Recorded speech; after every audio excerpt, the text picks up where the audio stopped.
Hello යාළුවනේ. අද පවන්සලා TV එකට හම්බුණා අලුත් යාළුවෙක්. අපි අහලා බලමු එයා හොඳ රියදුරෙක්.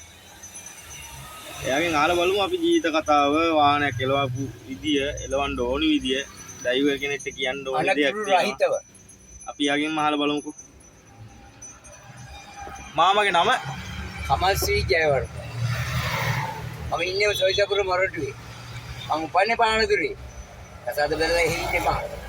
මට ඔය ආමුණ ගැවුනත් දැන් පානදුරේ.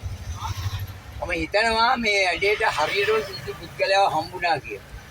මොකද මම අවුරුදු 40ක් බරවාන රියදුරේ කවදාවත් පොලිසියකින් දඩ කාලා නැහැ.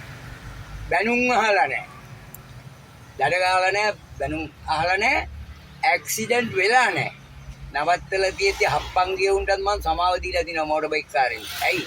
තරුණ කොල්ලෝ. කවදාවත් මං ඌව තියාගන්නේ නැහැ ළඟ.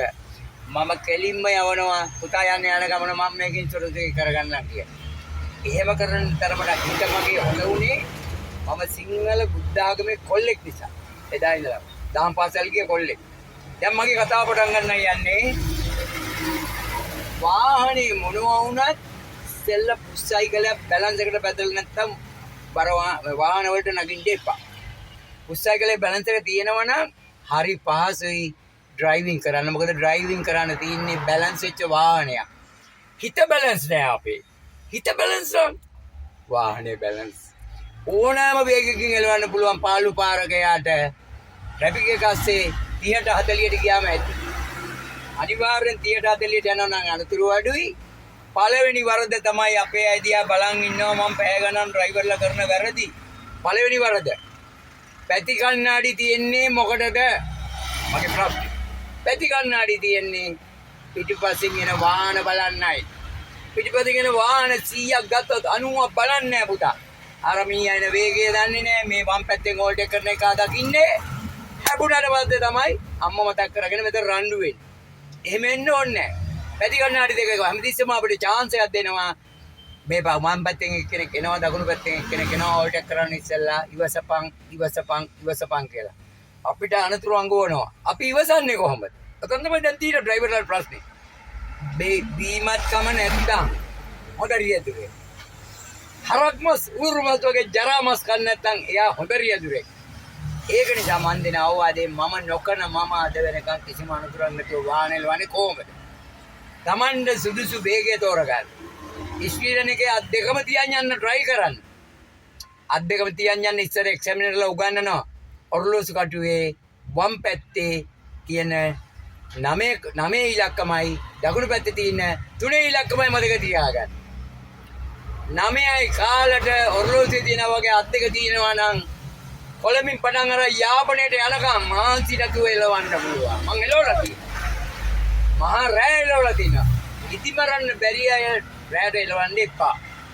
නිදිමරන්න බැරි අය පොඩ්ඩක් නිදාගෙන නැගිටලා එලවන්න පුරුදු වෙන්න හබරන වගේ තැනකදී.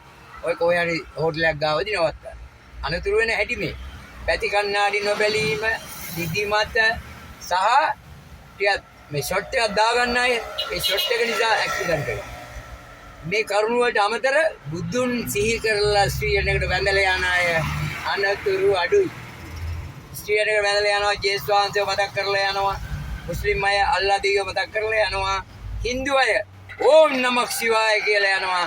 අපේ 90ක් බුදු සරණයි කියලා ස්ත්‍රියන් එකටත් තියන්නේ කිව්වමත් පඬිතකමට අපිට දොස් කියනවා. බුදුහාමුදුරුවෝ ගේන්න එපාලෝ මේකට කියනවා. එහෙම නෑ. බුදුහාමුදුරුවන්ගේ විශ්ව බලය තියෙනවා අපිත් එක්ක. අපි විශ්ව බලය කියන බුද්ධ ධම්ම සංඝ ත්‍රිවිධ රත්නත්‍රයේ බලය තියෙනවා නම් අනතුරු වෙන්නේ නැහැ. මට කියන්න තියෙනවා තව ලස්සන කතාවක්. අපිට තියෙනවා බුදුදහමේ අපායයි දිව්‍ය ලෝකයයි. එච්චර දුර යන්න ඕනේ නෑනේ. අනතුරක් වුණාම මොකද වෙන්නේ? පොලිසියේ කූඩුවේ. අර මනුස්සයාට 100 එනකන් ඩ්‍රයිවර් තමයි දාන්නේ දවස් 14 ඩීරේ.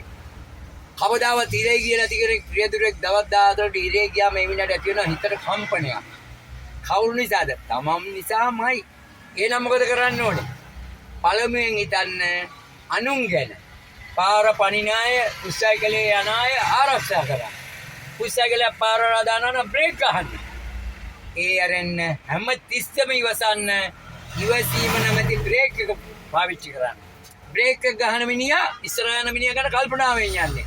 වේගය අඩු කරන්න බ්‍රේක් එක ගහන්න ඕනේ. සමහර වෙලාවට ගියර එක අඩු වේගයකට දාලා ස්ලෝ යන්න.